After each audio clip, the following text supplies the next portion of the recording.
अस्सलाम वालेकुम dear students, I am Suhail, your mathematics teacher. और आज का जो हमारा लेक्चर है, कल जो प्रीवियस क्लास थी जिसमें हमने ख़त्म किया था क्वेश्चन नंबर 8 तक, आज हम क्वेश्चन नंबर 9 से ऑनवर्ड स्टार्ट करेंगे। हमने इंटीरियर एंगल्स की बात की थी, एक्सटीरियर एंगल्स की बात की थी, आज भी उसी की कंटिन्यूएशन ही है। जो कल वाले फार्मूले हैं, अगर आपने वो लेक्चर प्रिपेयर किया है तो फिर आपको याद होने चाहिए।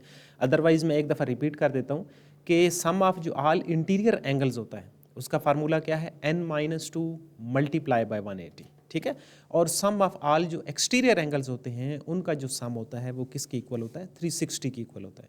और अगर आपने एक एंगल निकालना होता था तो फिर आप एक्सटीरियर एंगल निकालना होता था तो 360 डिवाइडिंग बाय थीटा करते थे।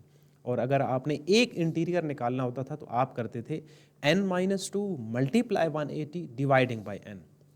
तो देखते हैं क्वेश्चन नंबर 9 में भी कुछ इसी तरह का ही क्वेश्चन है। The sum of all interior angle, ये जो sum of all interior angle है इसको अंडरलाइन कर लें। Of a regular polygon is 4 time the sum of all exterior angles. तो ये जो सम ऑफ एक्सटीरियर एंगल है इसको भी अंडरलाइन कर लें। और अब हम इसकी इक्वेशन को जनरेट करते हैं कि देखिए क्या है, sum of all interior angle is equal to 4 time, ठीक है, सम ऑफ ऑल एक्सटीरियर। अब हम देखें इन दोनों फार्मूलों की, अभी हमने बात की है कि सम ऑफ ऑल इंटीरियर क्या होता है और सम ऑफ ऑल एक्सटीरियर क्या होता है। और फाइंड आउट क्या करना है, आइडेंटिफाई द पॉलीगॉन। मैंने आपको 211 पेज पे जो डिफरेंट उनकी डेफिनेशंस वगैरह थी कि 3 वाली साइड को क्या कहेंगे, 5 वाली को क्या कहेंगे, तो जब एंड पे निकलेगा तो फिर हम उसको देखेंगे कि उसका नाम क्या है। यहाँ पे मैं इसका फार्मूला लिखता हूँ n-2 मल्टीप्लाई बाय 180, दूसरी साइड पे 4 multiply by 360, sum of all exterior और यहाँ पे सम ऑफ ऑल इंटीरियर। आपने फाइंड आउट क्या करना है, दिस इज इम्पोर्टेंट कि आपने n को फाइंड आउट करना है और उससे हम ये बताएंगे कि ये क्या चीज़ बन रही है। तो n-2 is equal to 4 into 360 dividing by 180। ये हमने क्या किया, 180 यहाँ पे मल्टीप्लाई हो रहा था, दूसरी साइड में मैंने क्या कर दिया, उसको डिवाइड कर दिया। यहाँ से हम इन दोनों को आपस में कैंसल आउट करते हैं। n-2 इज इक्वल टू 8 और n is equal to 8 plus 2, n is equal to 10। अब देखिए आंसर क्या आ रहा है, n इज इक्वल टू 10। हमने क्या आइडेंटिफाई करना था कि ये इस पॉलीगॉन का क्या नाम है। अब 211 पेज से आप जाके अगर आपने मेमोराइज नहीं किया तो आप बता सकते हैं, और अगर आपने वो सारी चीज़ें पढ़ी हैं तो इट मीन्स जो 10 वाली साइड वाली चीज़ होती है उसको हम क्या बोलते हैं, उसको हम डेकागॉन बोलते हैं। वो मैंने आपको बताया था कि एमसीक्यूज़ के हवाले से भी बहुत इंपॉर्टेंट है। वो जो आपकी 6 स्टेटमेंट्स होती हैं कि उनके रेफरेंस से आपको मल्टीपल एमसीक्यूज़ बन सकते हैं। तो 10 वाली जो साइड्स होगी उसको हम क्या बोलेंगे, हम उसको डेकागॉन बोलेंगे। तो ज़्यादा इंपॉर्टेंट चीज़ें क्या थी जो कि आगे भी फिर यूटिलाइज होंगी, सम ऑफ ऑल इंटीरियर और सम ऑफ ऑल एक्सटीरियर, और इसी तरह एक एक्सटीरियर कैसे निकालते हैं, एक इंटीरियर कैसे निकालते हैं, ये फार्मूले हमने आगे फर्दर यूज़ करने हैं। तो ये था हमारा क्वेश्चन नंबर 9। अब आते हैं क्वेश्चन नंबर 10 पे। N exterior angle of a regular polygon is 12। N exterior का मतलब ये है कि अब एक की बात हो रही है। What is the sum of all the interior angles. अब आपने सारे जो इंटीरियर एंगल हैं, सम ऑफ ऑल इंटीरियर, अब देखिए यहाँ पे फार्मूला लिखा पड़ा है, सम ऑफ ऑल इंटीरियर क्या होता है, n-2 मल्टीप्लाई 180। अब इट मीन्स आपको n की वैल्यू चाहिए। अब अगर आपके पास n होगा तो आप सारे इंटीरियर निकाल सकते हैं। अब आपको एक्सटीरियर का एक एंगल गिवन है, अगर एक्सटीरियर का आपके पास एक एंगल हो तो आप उसके जो सारे हैं वो फाइंड आउट कर सकते हैं। तो देखते हैं इस क्वेश्चन को, क्या है जी, वन एक्सटीरियर किसके इक्वल है, 12 की इक्वल है। और हमने फाइंड आउट क्या करना है, हमें n चाहिए क्योंकि हमने निकालना है सम ऑफ ऑल इंटीरियर। ये क्या होता है, क्योंकि उसके अंदर n यूटिलाइज होता है। तो अब देखें ये जो एक एक्सटीरियर है ना, एक एक्सटीरियर किसके इक्वल होता है, n is equal to 360 dividing by वो जो एक एक्सटीरियर आपको दिया हुआ है। ये फार्मूला हमने कल यूटिलाइज किया था, पहले क्वेश्चन में भी हमने ये यूज़ किया था 9.5 का फर्स्ट क्वेश्चन, जहाँ पे आपको क्या दिया हुआ है, एक्सटीरियर एंगल दिया हुआ है और आप उनकी जो साइड्स हैं वो फाइंड आउट करते हैं। तो हम यहाँ से n की वैल्यू को फाइंड आउट करते हैं। 12 का table 3 time n is equal to 30। अब आपके पास n निकल आया है, तो अब इससे आगे इसको फाइंड आउट करना कोई मुश्किल काम नहीं है। Sum of all interior is equal to n minus 2 multiply 180। तो n की जगह पे आप उसकी वैल्यू को सब्स्टिट्यूट करेंगे जो कि 30 है और उसको आपस में मल्टीप्लाई कर देंगे, तो ये आपका सम ऑफ ऑल इंटीरियर एंगल आ जाएगा। इसका एक स्टेप आपने खुद करना है। और देखिए यहाँ से क्वेश्चन को थोड़ा सा चेंज कैसे किया जा सकता है। अगर ये पूछा जाए कि आपके पास ये सारी सेम चीज़ें हैं, आपने एक इंटीरियर एंगल निकालना है, तो एक इंटीरियर एंगल के लिए सिर्फ फार्मूले में थोड़ी सी चेंजिंग है कि n minus 2 multiply by 180 dividing by n, तो वही n यूटिलाइज होगा और आप एक जो इंटीरियर है वो फाइंड आउट कर सकते हैं। तो SLO बेस्ड आपका एक नया क्वेश्चन भी बन गया। आई होप कि आपको ये क्वेश्चन क्लियर होगा। सिर्फ 2-3 जो इंपॉर्टेंट फार्मूले हैं वो आपको पता होने चाहिए। नेक्स्ट वन 12, इसी से मिलता जुलता क्वेश्चन है। Find the number of sides in the regular polygon. आपने नंबर ऑफ साइड्स निकालनी है when the measure of each exterior is 72। Again इसी ये जो क्वेश्चन है इसी का रेफरेंस यूटिलाइज होगा, जो फार्मूला हमने यहाँ पे यूटिलाइज किया है, और ये आपने एज ए असाइनमेंट खुद करना है और ये बताना है कि ये जो रेगुलर पॉलीगॉन है इसकी कितनी साइड्स होंगी। वो 6 साइड्स बनती हैं, 7 बनती हैं, n यानी कि आपने फाइंड आउट करना है। तो ये आपने खुद से करना है प्रीवियस क्वेश्चन 11 को देखते हुए। Next one the exterior angle, short question के लिहाज से ये इंपॉर्टेंट है। The exterior angles of a pentagon are, आपको मल्टीपल जो एक्सटीरियर एंगल्स हैं पेंटागन के वो दिए गए हैं, जो कि 5 हैं definitely. Find the measures of each angle. आपने जो सारे एंगल्स हैं फर्दन वो फाइंड आउट करने हैं कि वो क्या आते हैं। और क्वेश्चन नंबर 13 है, दिस इज इंपॉर्टेंट। अब देखिए सम ऑफ ऑल जो एक्सटीरियर होता है दैट इज इक्वल टू 360। अब ये चीज़ देखें, 2-3 जो फार्मूले हैं अगर आपको वो मेमोराइज हो तो फिर इसको सॉल्व करना कोई मुश्किल काम नहीं होता। अब सारे जो हैं वो बारी बारी आपको दे दी गए हैं कि सम ऑफ ऑल एक्सटीरियर। अब सारे एक्सटीरियर यहाँ पे आप लिखेंगे जो कि आपको गिवन है।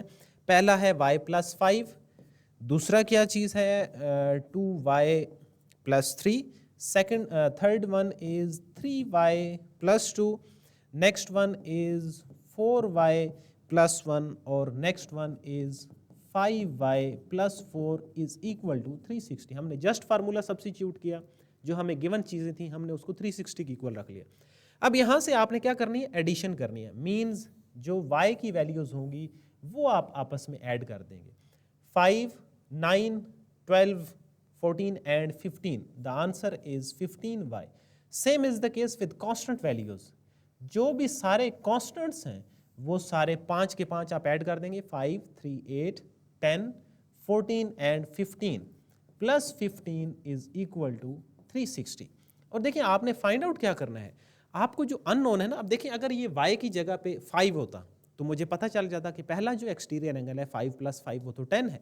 ये जो y अननोन है ना, ये जो है वो क्वेश्चन को सिर्फ बना रहा है कि आप y निकालेंगे तो तब आप पहला एक्सटीरियर दूसरा एक्सटीरियर को निकाल सकते हैं। तो यहाँ से देखते हैं 15y is equal to 360 minus 15y is equal to 345। So y is equal to 345 dividing by 15। तो यहाँ से आपने क्या निकालनी है, y की वैल्यू निकालनी है 15, 2 टाइम 3 रिमेन होगा, 4 रिमेन होगा, और ये आंसर आपके पास बन रहा है y का 23। अब y की वैल्यू आ गई। अब देखिए पहला एक्सटीरियर क्या था, y+5। तो यहाँ से अब हम आसानी से निकाल सकते हैं कि जो फर्स्ट एक्सटीरियर है वो क्या है, वो है y+5, और y जो है वो 23 है। मीन्स जो पहला एक्सटीरियर होगा वो 28 की इक्वल होगा। अब इसी तरह आप पांचों की पांचों जो सेकंड एक्सटीरियर होगा, अब सेकंड एक्सटीरियर किसकी इक्वल आ रहा है, 2y+3 की इक्वल है। मीन्स 2 y की जगह पे 23 और +3, तो ये बन रहा है 46 + 3, यानी कि नेक्स्ट वन इज 49। और इसी तरह इसका थर्ड, 4 एंड 5, ये जो 3 हैं ये आपने खुद से निकालने हैं, थर्ड, 4 और 5th वन। आई होप आपको क्लियर हो गया होगा कि जिस तरह हमने पहले 2 निकालने हैं, इसी तरह ही थर्ड आप कैसे निकालेंगे। थर्ड है आपके पास 3y + 2, यहाँ पे आप लिखेंगे y की जगह पे वैल्यू सब्स्टिट्यूट करेंगे। Similarly 4y + 1 and 5y + 4। Short question के लिहाज से ये इंपॉर्टेंट है, तो आपने ये अच्छे से इसको प्रिपेयर करना है, और जो इसके 3 एक्सटीरियर हैं वो आपने खुद से फाइंड आउट करने हैं।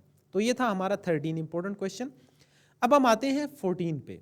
तो 14 को जो है वो आप क्या कर लें, इसको स्टार लगा लें अपनी तरफ से कि इसमें एक इम्पोर्टेंट MCQ भी है, एक नया फार्मूला भी है। क्या नया फार्मूला है देखते हैं। अ convex polygon has 14 diagonals. Diagonals की बात हो रही है, find the number of sides of the polygon. ठीक है, तो हम देखते हैं कि इसमें क्या चीज नई है, वो है number of diagonals. Number of diagonals जो है वो इसमें चेंज हैं, और इसका फिर क्या होगा, मींस इसका कोई ना कोई फार्मूला होगा, और वो फार्मूला क्या होता है, n × n-3 dividing by 2। Number of diagonals का क्या फार्मूला होता है, n × n-3/2।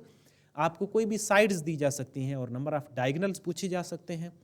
तो नंबर ऑफ डायगोनल्स का अगर आपको फार्मूला पता होगा तो आप उसकी साइड्स, जितनी भी 7 साइड्स हैं, नंबर ऑफ डायगोनल्स निकालें। आप n की जगह पे 7 सब्स्टिट्यूट करेंगे और वैल्यू निकालेंगे।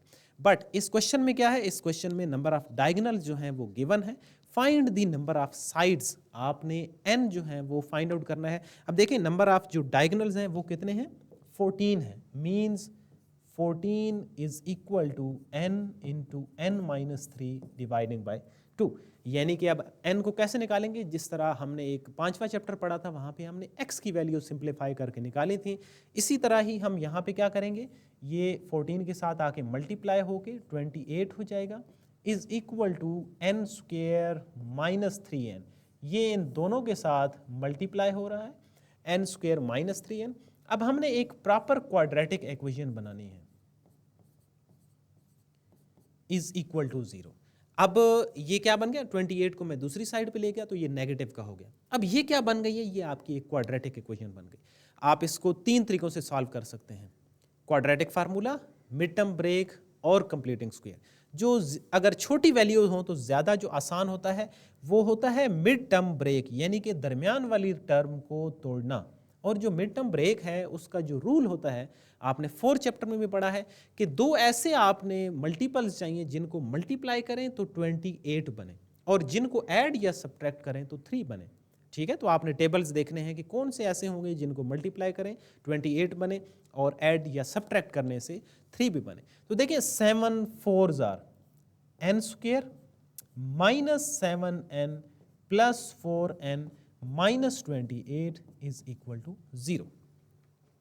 तो अब देखिए ये एक माइनस का लिखा है, एक प्लस का क्यों लिखा है, क्योंकि प्लस माइनस माइनस होता है, ये कैटेगरी भी हमारी पूरी हो रही है। और प्लस माइनस अगर हम इनको ऐड सब्ट्रैक्ट करें तो 3 भी बन रहा है। फिर उसके बाद क्या होते हैं, 2 2 के पेयर बना लेते हैं, n × n-7 + 4 × n-7 is equal to 0। तो ये जो सेम है, ये आप ये भी कह सकते हैं कि इनको हम कॉमन लेते हैं, या ये भी कह सकते हैं कि हम इनको एक दफ़ा लिखेंगे और जो बाकी वैल्यू बच गई है उसको हम एक दफ़ा लिखेंगे। ये 2 फैक्टर्स हैं, इनको हम बारी बारी इक्वल टू 0 करेंगे। यहाँ से आपके पास n इज इक्वल टू 7 है, और यहाँ से n इज इक्वल टू -4 है। तो देखिए n तो हमारे पास निकल आए हैं, बट n हमारे पास आए हैं 2। हम कहते हैं कि हमारा जो करेक्ट आंसर है वो सिर्फ यही है, n इज इक्वल टू, ये 7 वाली साइड है, but n is equal to -4 जो है वो नहीं है। उसकी रीज़न क्या है कि देखिए एक रूम में -4 बच्चे बैठे हुए हैं, तो ऐसा पॉसिबल नहीं है। जो काउंटिंग है वो नेगेटिव में नहीं होती, तो इस वजह से हमारा जो राइट आंसर होगा वो क्या होगा, वो n इज इक्वल टू 7 होगा, n इज इक्वल टू -4 नहीं होगा। तो आई होप कि आपको ये क्वेश्चन क्लियर होगा, जिसमें हमने नया जो डायगोनल्स का फार्मूला है उसको हमने रिकॉल किया, और उसके रेफरेंस से हमने n की वैल्यू को फाइंड आउट किया। अब आगे हैं इसके क्वेश्चन नंबर 15 और 16। अब 15 और 16 आपने खुद से सॉल्व करने हैं। इनमें वही इंटीरियर एंगल एक्सटीरियर एंगल की बात है। इस पूरी एक्सरसाइज में से ये आखिरी जो 2 क्वेश्चन हैं ये आपने एज ए असाइनमेंट लाजमी सॉल्व करने हैं, ताकि आपको जो एक्सरसाइज है उसके फार्मूले लगाने हैं, उनको अंडरस्टैंड करना और मेमोराइज करना आ जाए। तो ये थी हमारी एक्सरसाइज 9.5। अब इसी के रेफरेंस से आगे जो हमारी 9.6 एक्सरसाइज है उसके हम कुछ क्वेश्चंस को देखते हैं जो कि स्टेटमेंट के क्वेश्चंस हैं, इजी हैं।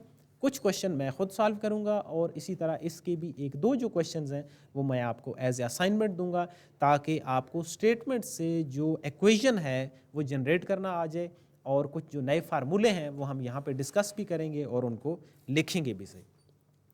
तो आ जाए आपकी जो एक्सरसाइज है 9.6। इसके जो बेसिक कॉन्सेप्ट हैं वो इतने ज़्यादा नहीं हैं, उसमें साथ साथ जो भी फार्मूले यूटिलाइज होंगे हम उनको डिस्कस करेंगे और उसी के अकॉर्डिंग सोल्यूशन बनाएंगे।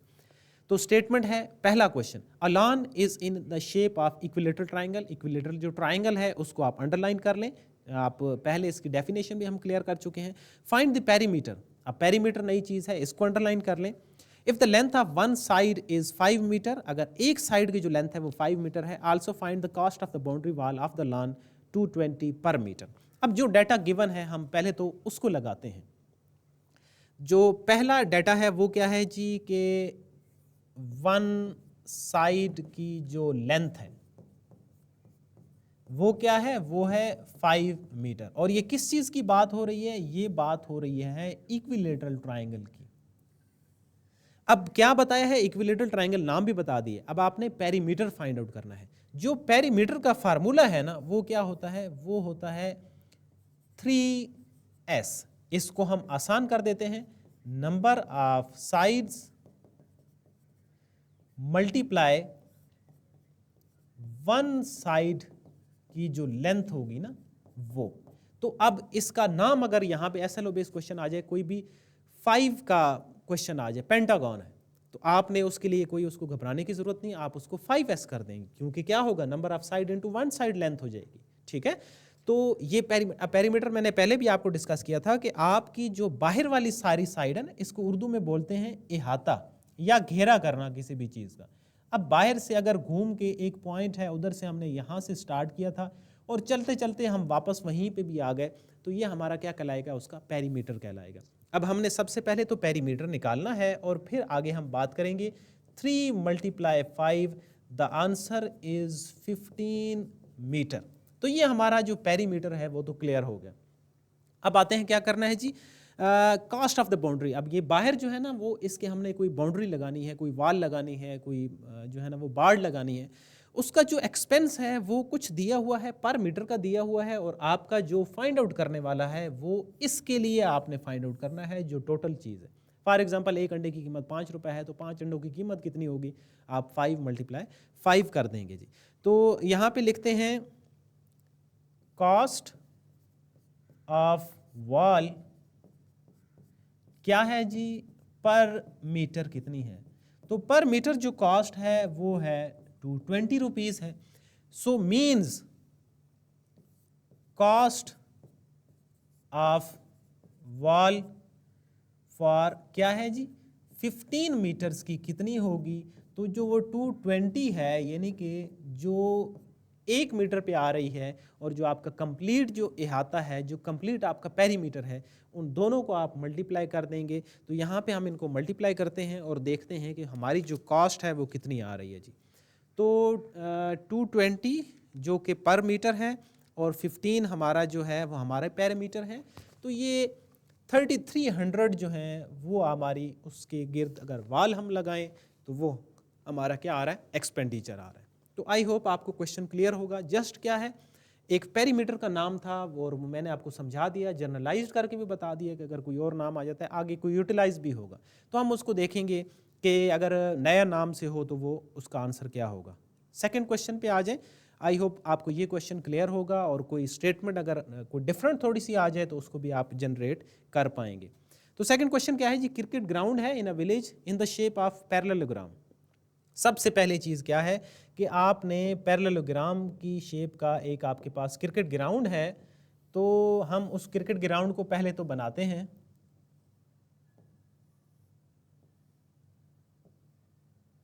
चलें जी, ये हमने क्रिकेट ग्राउंड बना दिया जी पैरेललोग्राम का। अब इसके गिर्द क्या है जी, पैरेललोग्राम, इसको अंडरलाइन कर लें। उसकी बात हो रही है one side of the ground is 65 metre long. अब एक की जो लेंथ है वो आपको दी गई है। लेट्स से मैं इसको कह देता हूं कि ये मुझे 65 दिया गया है। नेक्स्ट क्या है जी, and the distance between the parallel sides having length 65 is 42। Distance between the length, it means ये जो परपेंडिकुलर चीज़ है ना, ये इसकी बात हो रही है।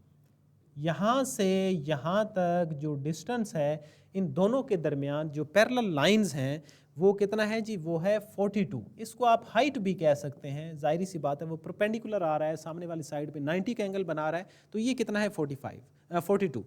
Find the cost of planting the grass. अब देखिए ग्रास तो आप प्लांट करेंगे 10 पर स्क्वायर मीटर, उसके लिए क्या चाहिए आपको, एरिया चाहिए। तो आपको एरिया का पता होना चाहिए।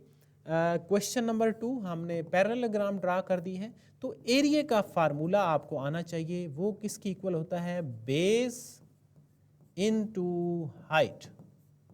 अब यहाँ पे पेरीमीटर की बात नहीं हो रही, यहाँ पे पर स्क्वायर मीटर जो कास्ट है यानी कि उसके एरिया की बात हो रही है। अब देखिए दोनों चीज़ें आपके पास मौजूद हैं।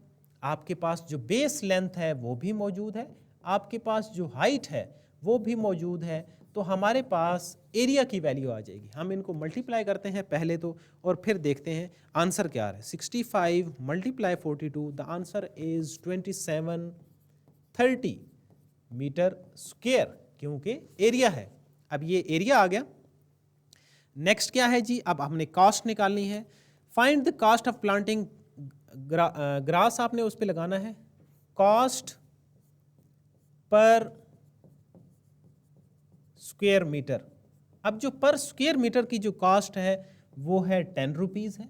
तो हमारा जो एरिया है कॉस्ट पर 2730 मीटर स्क्वायर वो कितनी होगी, 2730 मल्टीप्लाई 10। तो ये आपने अगला जो आंसर है कैलकुलेट करके खुद लिखना है। तो ये वो कॉस्ट होगी जो आपकी जो पैरेललोग्राम के अकॉर्डिंग जो एरिया है उस पे अगर ये वाले एक्सपेंस हो तो उसके अकॉर्डिंग आप इस पूरे की निकाल सकते हैं। यानी कि आप प्रैक्टिकली क्या कर सकते हैं, आपको कोई अगर ग्राउंड दिया जाए तो आपको सबसे पहले उसकी क्या चाहिए होगी, उसकी लेंथ चाहिए होगी, उसकी बेस और उसकी हाइट चाहिए होगी। अगर आप वो निकाल सकते हैं तो जनरली आप यानी कि प्रैक्टिकल लाइफ में उसको यूटिलाइज करके कोई भी आपने काम करना है या कोई रूम है जिसकी शेप इस तरह की है तो वो आप फाइंड आउट कर सकते हैं। तो ये था हमारा सेकंड क्वेश्चन। अब आते हैं हम अपने थर्ड क्वेश्चन पे, उसमें देखते हैं कि उसमें क्या चीज़ें हैं और क्या डिफरेंट है। बेस ऑफ अ मीनारत ऑफ मस्जिद, मस्जिद की एक मीनार की बात हो रही है, is build in a shape of regular pentagon as shown in the shape. एक मस्जिद का जो मीनार है, अब पेंटागन अगर आपको नाम पता होगा तो फिर तो आप आसानी से इसको सॉल्व भी कर सकते हैं, इसका पेरीमीटर भी निकाल सकते हैं। पेंटागन है मीन्स 5 की बात हो रही है। पहले क्वेश्चन में मैंने आपको बताया था कि पेरीमीटर 3 साइड्स का था तो 3s कर दिया था, यानी कि number of sides into 1 length. अब 5 है तो मतलब पेरीमीटर जो होगा वो क्या हो जाएगा, वो 5s हो जाएगा। लेकिन पहले तो हम उस मीनार का जो शेप है पेंटागन टाइप वो बनाते हैं और फिर उसमें जो डाटा गिवन है वो लिखते हैं कि वो क्या है। तो ये हमने मीनार जो है वो पेंटागन टाइप ड्रा कर दिया।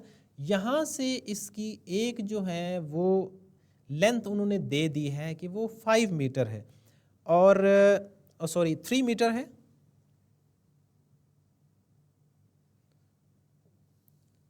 ये 3 मीटर है। यहाँ से लेकर यहाँ तक एक आपको लेंथ दी गई है इसकी, वो है 5 मीटर। और ये जो है दिस इज़ अननोन। और ये जो एक साइड है कोई भी वो क्या है, वो 6 मीटर है। अब सबसे पहले क्या निकालना है आपने, ये हमने शेप ड्रा कर दी पेंटागन, इसको अंडरलाइन कर लें। Find the perimeter and the area. It means आपको 2 फार्मूले चाहिए। पेरीमीटर का जो फार्मूला था वो तो मैंने ईजी कर दिया था। क्वेश्चन नंबर हमारा है 3, तो पेरीमीटर आपने निकालना है, वो क्या होगा, वो 5s होगा। और s क्या है, साइड है, और इसकी लेंथ जो है वो दी हुई नहीं है, लेकिन आपको जो डायग्राम दी हुई है उसके अंदर नज़र आ रही है कि वो 6 है। मीन्स आपके पास ये बनेगा 5 × 6, द आंसर इज 30। तो ये आपने क्या निकाल लिया, ये आपने पेरीमीटर निकाल लिया। अब आते हैं एरिया पे। एरिया का जो फार्मूला है, सबसे पहले तो मैं वो लिखता हूं, एरिया इक्वल टू होता है हाफ पेरीमीटर इनटू एपोथम। अब ये नया नाम है, इसका आपको पता होना चाहिए कि ये एपोथम, पी तो चले पेरीमीटर हो गया, एपोथम क्या चीज होती है, सेंटर से लेकर किसी एक साइड के मिड पॉइंट तक जो लाइन होती है उसको हम क्या बोलते हैं, उसको हम एपोथम बोलते हैं। मींस हमें ये वाली जो लेंथ है ए, ये चाहिए। एपोथम आपको क्लियर हो गया, फार्मूले के अंदर जो यूटिलाइज हो रहा है कि सेंटर से लेकर मिड पॉइंट तक। अब देखें जो वैल्यू दी हुई है उसके अकॉर्डिंग भी ये 3 मीटर है, मतलब 3 दूसरी साइड पे है, तो वो हमें क्लियर हो गया कि ये मिड पॉइंट है। लेकिन इस क्वेश्चन को कैसे चेंज किया जा सकता है, अगर आपको ये भी वैल्यू ना दी जाए, अगर ना दी जाए तो आपको अगर ये पता है कि वो जो एपोथम है वो मिड पॉइंट तक होता है, तो फिर तो आपको ऑब्वियस हो जाएगा कि अगर ये पूरी साइड 6 की है, मींस ये जो साइड है वो 3 की होगी। तो आपको क्लियर कर दिया, जो इसमें नया नाम है ये आगे भी कहीं ना कहीं यूटिलाइज होगा। अब मुझे एपोथम की जो लेंथ है वो चाहिए, और अगर हम गौर करें तो ये हमारे पास एक राइट एंगल ट्राइंगल बन रही है। मैं इसको चलें कोई नाम दे देता हूँ, लेट्स से मैं इसको कह देता हूँ ए, बी और सी। अब ये एक राइट ट्राइंगल है, इससे मैं जो ए की वैल्यू है वो फाइंड आउट कर सकता हूँ। कैसे? क्योंकि पेरीमीटर तो चले मेरे पास ये 30 वैल्यू है, बट दिस इज मिसिंग।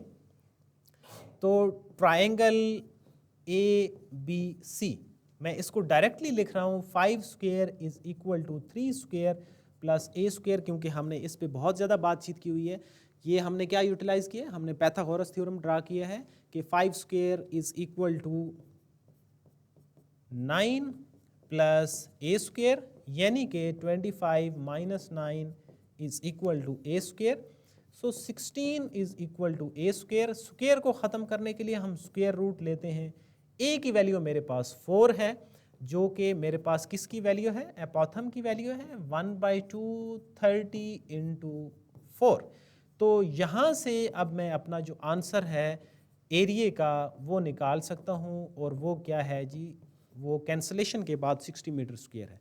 तो इसमें क्या था, एक नया फार्मूला था, और नए फार्मूले के अकॉर्डिंग हमने कुछ वैल्यू को निकाला था, और पेरीमीटर जो है उसका जनरलाइज फार्मूला हमने फाइंड आउट किया था। तो ये था हमारा थर्ड क्वेश्चन। अब ये जो 4 क्वेश्चन है, 4 क्वेश्चन को आपने 3 के साथ सर्कल कर लेना है। ये तो बिल्कुल उसी के पैटर्न पे है, सिर्फ क्या है इसमें नाम चेंज है, रेगुलर हेक्सागोन है। अब हेक्सागोन है तो मींस यहाँ पे 6 साइड्स की बात हो रही है। अब इसमें आपने एक तो कॉस्ट निकालनी है, जो कि हमने पहले क्वेश्चन में निकाली है, फिर आपने निकालना है एरिया। एरिया का भी फार्मूला यही होगा जो कि हमने इसमें यूटिलाइज किया है, यानी कि 6 वाली साइड है, तो वो जो 6 वाली साइड होगी वो कुछ इस तरह से होगी, और इसका भी जो फार्मूला होगा वो यही होगा, यानी कि उसमें भी आपको एपोथम जो है वो निकालना पड़ेगा, सेंटर से लेकर किसी एक साइड के मिड पॉइंट तक का फासला। तो कोई नया काम नहीं है मींस उसमें। और फिर है cost of filling the plot 500 पर मीटर स्क्वायर, उसके लिए आपने एरिया निकाल लिया, तो फिर आप उसकी कास्ट निकाल सकते हैं। तो 3 और 4 बिल्कुल सेम पैटर्न पे हैं, इनको आप एक दूसरे के साथ सर्कल कर लें। आपका जो होम असाइनमेंट है वो है क्वेश्चन नंबर 5 और 6। 5 और 6 जो हैं वो आपने कंप्लीट खुद सॉल्व करने हैं, मस्ट सॉल्व करने हैं। उसमें भी जो 5 है उसमें स्क्वायर की बात है, 6 में हेक्सागोन की अगेन बात है, तो ताकि आपको एरिया, पेरीमीटर और ये जो सारी नई चीज़ें हैं ये सारी आपको क्लियर हो जाएं। तो 5, 6 आपका असाइनमेंट है 9.6 का, और 15, 16 जो है वो 9.5 का, ये आपके असाइनमेंट है। ये 4 क्वेश्चन आपने मस्ट सॉल्व करने हैं, इससे ये आपकी जो दोनों एक्सरसाइजेज की जो क्रक्स होगा वो आपको समझ आ जाएगा। So this is all from my side for today class. See you in the next class with exercise 9.7.